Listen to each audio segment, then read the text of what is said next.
Hello there, everybody, and welcome back to the Security Spot.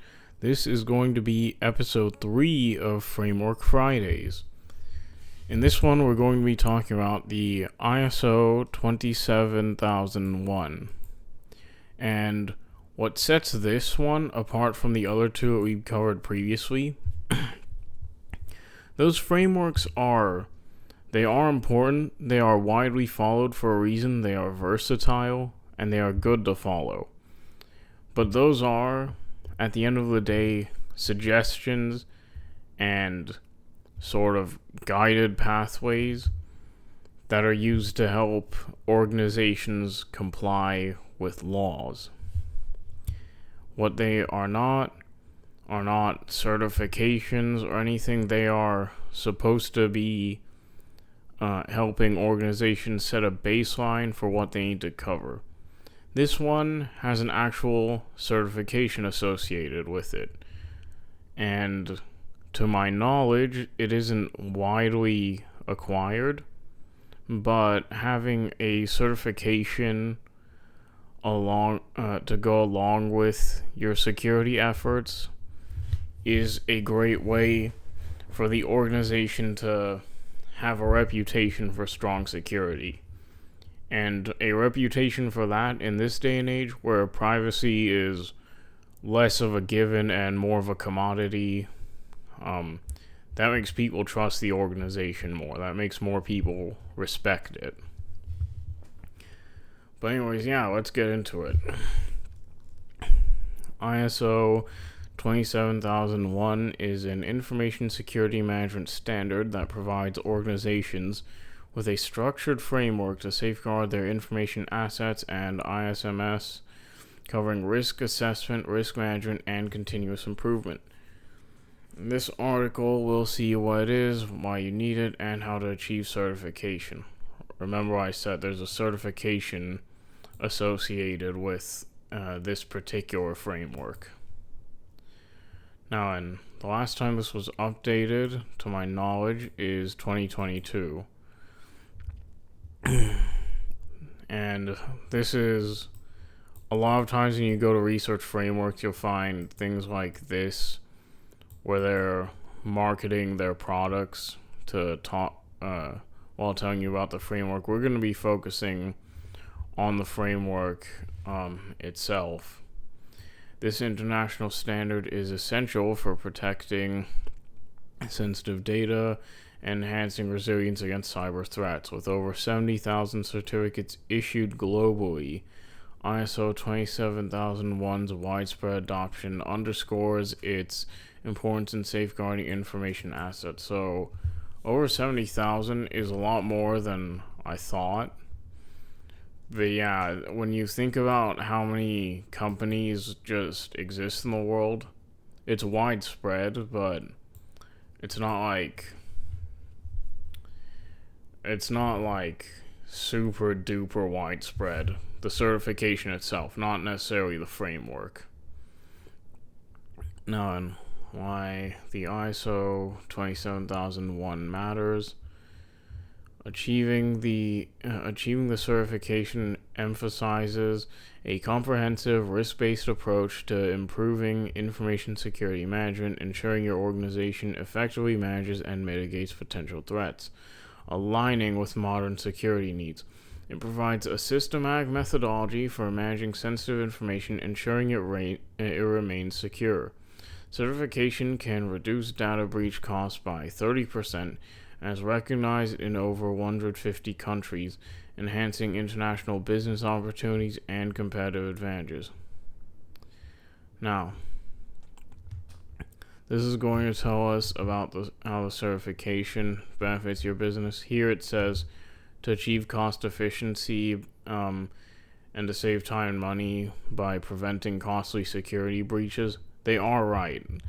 What you will notice a lot is that security isn't cheap, and oftentimes in the real world, what you will be doing for an organization is less finding like the best security, the tippy top, and more something that works and something that does not cost the organization a lot of money. Companies do not like spending money. They like making money. But at the same time, if you skimp too much on security, you're going to be losing money anyways because of, again, those costly security breaches. And if the fines don't get you, then certainly the hackers will. Anyways, accelerate sales growth, streamline your sales process by reducing extensive security documentation requests. Showcase your compliance with international information security standards to shorten negotiation times and close deals faster. Yeah, see, part of contracts nowadays, like when two companies are doing deals, like a partnership or something, like Nvidia with, I can't think of any of Nvidia's partners at the moment. Apple and Samsung. Apple buys the screens for their iPhones, probably their other devices, but their iPhones from Samsung. Samsung is the vendor providing the screens. Nowadays, when in certain negotiations, especially like especially when it's a security vendor like CrowdStrike, not CloudStrike. That sounds like a hacker group's name. Anyways, like CrowdStrike, with whoever, I guess Costco. Let's use Costco. Why not? To run their security efforts, you, in a contract, you will both have to review each other's security.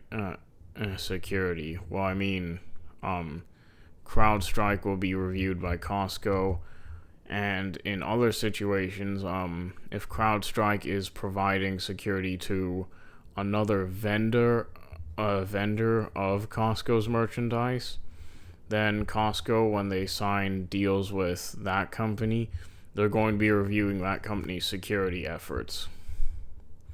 And part of that will be like, we'll be seeing that that CrowdStrike is used to handle security, but part of that will also be, what are you doing? Like, do you make sure to train your employees properly? Do you make sure to have multi-factor authentication on your devices? All of that.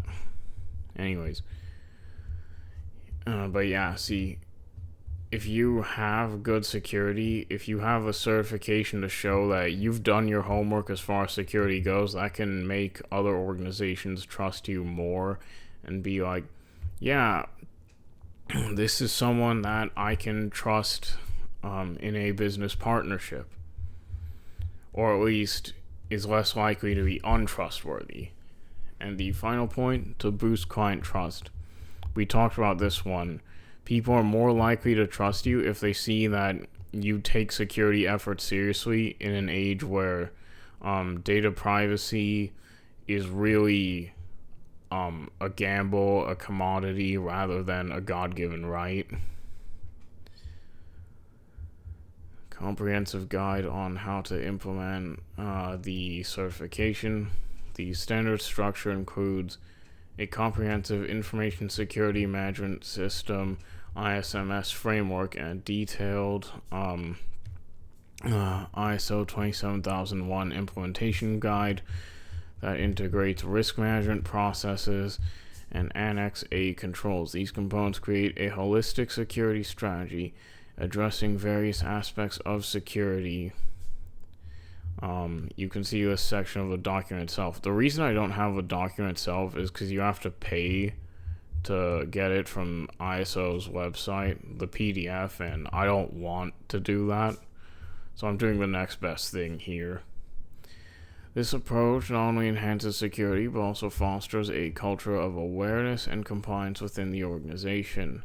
Streamlining certification with ISMS.online. This plays a crucial role in facilitating alignment by offering tools that streamline the certification process. And now they're talking about their platform specifically. This is ISMS.online. Our platform provides automated risk assessments and real-time monitoring, which will simplify the implementation of ISO 27001 requirements. This allows for automation, reducing manual effort, and enhancing efficiency and accuracy in maintaining alignment. So yeah, like I said, the ISO 27001 is a framework. This is sort of giving you a way to follow that framework easier. If you don't want to do the work, you can pay someone to do it for you. It's like the security equivalent of getting someone to change your oil. You could do it yourself, or you could just pay someone else to do it and you do something else. They're both fine answers. Personally, I'd try to do a bit of both. These days, it's seeming like vendors for things like this are becoming more and more common, though. So, take note of that. And understanding it, the ISO 27001 is a pivotal standard for improving an ISMS, offering a structured framework to protect sensitive data. And we've already talked about this. This framework, like the others we've looked at, integrates comprehensive risk evaluation processes and Annex A controls, forming a robust security strategy. There's that word again, controls.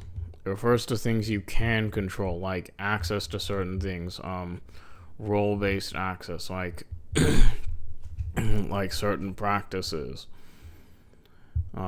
like things you can put in to make your security better, things like that. And this also extends to physical security, like putting up fences, security cameras, those little badge readers at the door to make sure that nobody who shouldn't get into the building can't, things like that. Organizations can effectively identify, analyze, and address vulnerabilities, enhancing their overall security posture. And the key elements of this are the ISMS framework, a risk evaluation. A risk evaluation will be done with all frameworks. Part of following these frameworks is regularly doing risk evaluations, risk audits, security audits, things like that, just to make sure you're meeting your security needs. You know what you need to or can improve upon. You know what you're doing well. You know what you're not doing well at all. And you make sure you're following at least the law in as far as data security goes. And here we're talking about controls. Again, these controls include measure for access control, cryptography, physical security, and incident management, among others.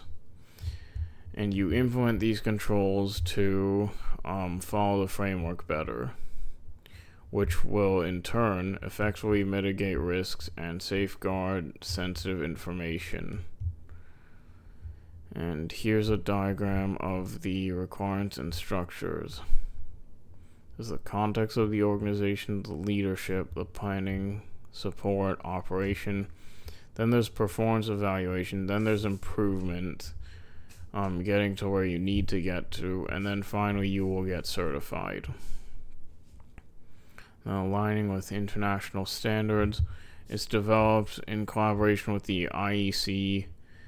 The IEC is one of the biggest head honchos as far as tech goes.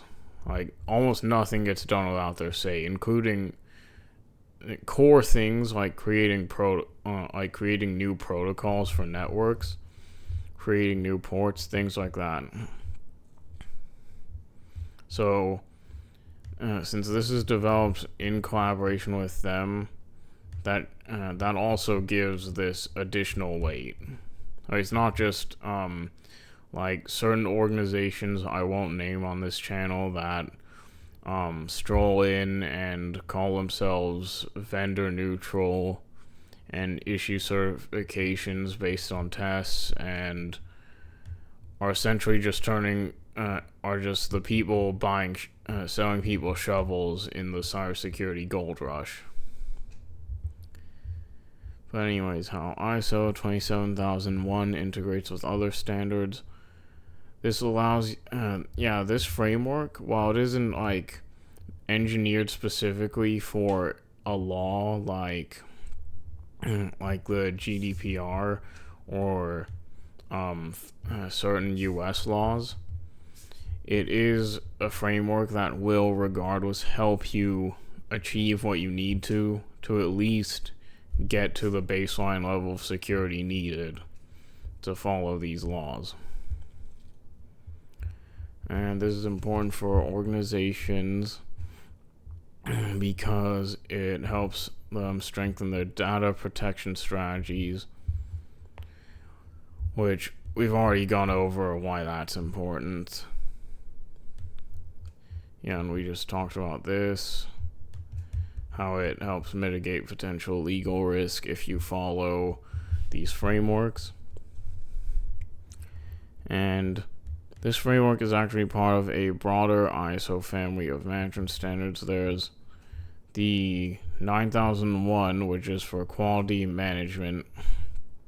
And if you use both of these, you can have consistent operational standards with both functions. These next two, I feel, are even more related. The 27701 is mainly about privacy information management, mainly about protecting that information that customers will be giving you. That helps especially ensure GDPR compliance. And then business continuity from the 22301. This is a part of GRC, business continuity plans. So when dealing with a breach, the last few steps, the end, of course, is lessons learned, but the last one is but the one before that is recovery, where the organization completely recovers, gets back to what it was operating at before. But while the breach is going on, there's a business continuity plan. A business continuity plan ensures that the business can keep operating as the attack is happening. Certain things like this might be if you're getting a DDoS attack where people cannot access the website because the web servers are just getting flooded with requests. You have other web servers in another location to ensure that you can still operate with the website that can handle that load.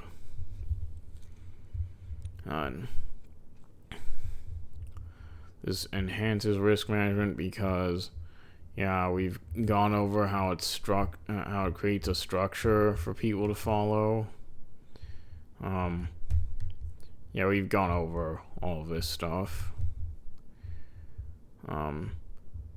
And it requires organizations to have a systematic approach to risk management, like risk identification and assessment. These are the first steps in a breach. You identify what is going on, and then after that, you start working to treat it. And sometimes treatment includes mitigation, like we talked about on Malicious Mondays with the disconnecting the infected system from the network, isolating it, and then dealing with the virus on that system. Then we have to restore the network to what it was before it got hacked and that system got infected, just to make sure that nothing can really happen, things like that.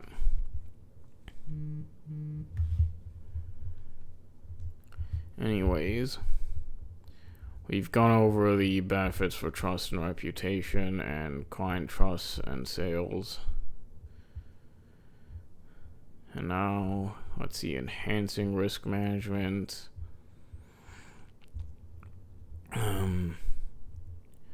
Yeah, this will make your risk management better, and we've gone over the structuring.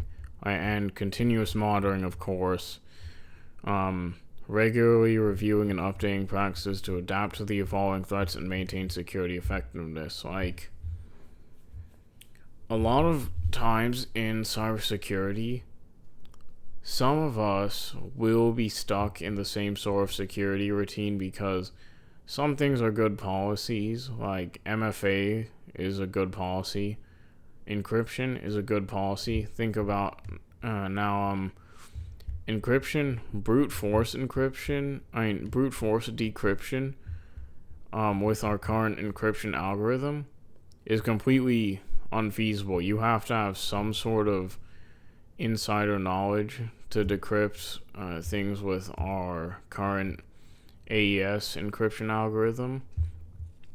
But we've been talking about quantum computing, right? And for the very first time in history, a few months ago, I believe it was, quantum computers, like in China, I believe it was in China, they managed to beat the encryption algorithm, the AES that we use, through sheer brute force, not without any insider knowledge, because quantum computing is just that powerful. In that situation, you have to update your practices based on what you know, because quantum computing isn't widespread, but neither was AI. Like, before, AI was in the hands of organizations, certainly, that had LLMs and machine learning to help automate processes. Now it's even more widespread, but nowadays it's also in the hands of the layman. And with that, you get you get more sophisticated attacks, better attacks, attacks that are hard to defend against. And so in those situations, you need to update practices to adapt. You need to review what's still working. Like, before all this, before the internet was very widespread, security for organizations was what we refer to as castle and moat. If someone couldn't get into the organization, if they were kept out, if they couldn't get into the organization, you were fine. Nowadays, try that. There are so many ways to get into an organization just remotely. Not even talking about physical. And then that also doesn't even take into account, we live in tough times, and in these tough times, a lot of people might not be happy with where they work, and whatever organizations are doing clearly isn't appeasing these people. So some people may be disgruntled, may act out in a bid for revenge because they got fired or laid off or something, and they might compromise the organization from within. Now, regardless of your stances on that, what we're focusing on right here is protecting the organization, so that is bad for us. But anyways, here are key techniques and strategies like risk assessment and analysis, risk treatment, mitigation, we've gone over these, and continuous improvement. Yeah. Always make sure that your workplace has a good security conscious culture, and it encourages ongoing evaluation and the enhancement of your risk management processes. And the organizations can tailor the framework to fit the organization's specific needs, not just, it doesn't have to be something you rigidly follow, though I will say it is certainly more rigid than the other two that we looked at. Those two are designed to be far more modular, I think. Not to say that this one isn't modular. a good framework is modular, I would believe, because no two organizations are really the same, but it is more of a rigid thing, which I think is good for organizations that are lacking structure as far as security goes. And here's some differences between the 2013, that was the version before the 2022 version. They changed the Annex A controls to be just 93 as opposed to 114, with some being merged or revised or newly added. And they're meant to reflect the 2022 and a more contemporary cybersecurity environment. And there are also 11 new controls that have been introduced, like threat intelligence controls, physical security monitoring, secure coding, and cloud service security, which is meant to address the rise of digital threats and the increased reliance on these cloud-based solutions. And here's a little bit on Annex A controls. There are 37 organizational controls focused on ICT readiness, information security policies, and threat intelligence. There are 8 controls about people, referring to their responsibilities for security and screening them. Then there's physical security, and there's 14 controls, and this pertains to monitoring physical security and protecting the equipment. And then there's 34 technological controls, which refer to secure coding, web filtering, and data leakage prevention.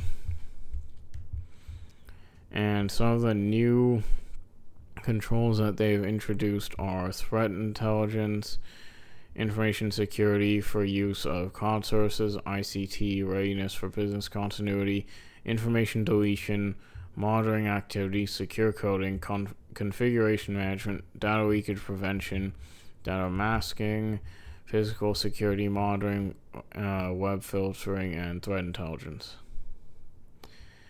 And here is a full list of these controls. I'm not going to read all of it because this video is getting long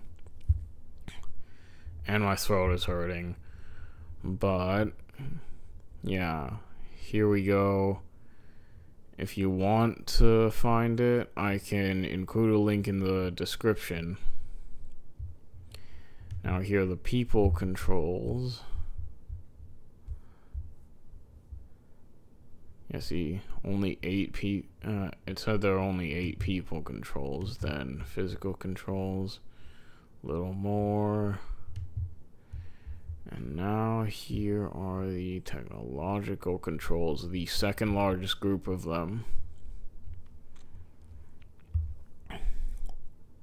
And implementing it is going to be tough, which is why vendors like these exist. They want to help you implement it so that it helps them boost their reputation. And here's talking about how to obtain the certification, which is performing regular internal audits, implement all of the controls, the 93 controls, conduct regular internal audits, engage with the certification bodies. There's some of them out there. I don't really know any of them off the top of my head. Schedule an audit process where they audit you. Ensure your documentation is complete and accessible. And these guys have templates and resources to simplify the documentation and track progress. And track your progress. And then they have a free consultation to help you overcome these challenges. And there are also supplier relationships. Like we talked about this earlier, how when they make business deals now, security is something that they check. Yeah, see, auditing suppliers. Organizations have to audit their suppliers' processes and systems regularly. these are things. These are things that they cover, and yeah, they care more now about employee cybersecurity awareness training and fostering a security culture, and also making clear policy development so that people don't misunderstand things concerning security. Just like I know almost nothing about what an electrician does regularly. An electrician probably doesn't know what I do regularly. Not everyone knows everything, and because of that, we need to be able to get this information out to people in a way that they understand. And human resource security, personnel screening, training and awareness, and disciplinary action. And basically, this is talking a lot about keeping the organization focused on security and improving that security. And adopting the framework is a strategic decision that depends on your organization's readiness and objectives. Generally, the ideal timing is with periods of growth or digital transformations, or enhancing security frameworks can significantly improve business outcomes. Early adoption will provide a competitive edge since it's recognized in over 150 countries, which can expand international business opportunities. And you can conduct a readiness assessment. Gap analysis, we've covered this before. Resource allocation and stakeholder engagement. Stakeholder engagement is important. You have to make sure that your key stakeholders, meaning people who have a stake in you having good security, like the shareholders, sometimes even the customers, though I don't think they're included in key stakeholders here. Your bosses, they're fine with you pursuing this. We've talked about this before. And now it's talking about how it aligns with the other frameworks. These frameworks can be used in conjunction with each other. You can mix and match. I guess, remember, these frameworks are being used to support your organization's security. Your organization might look different from another company. So, take what you need to from these frameworks. Don't use them as Bibles or anything.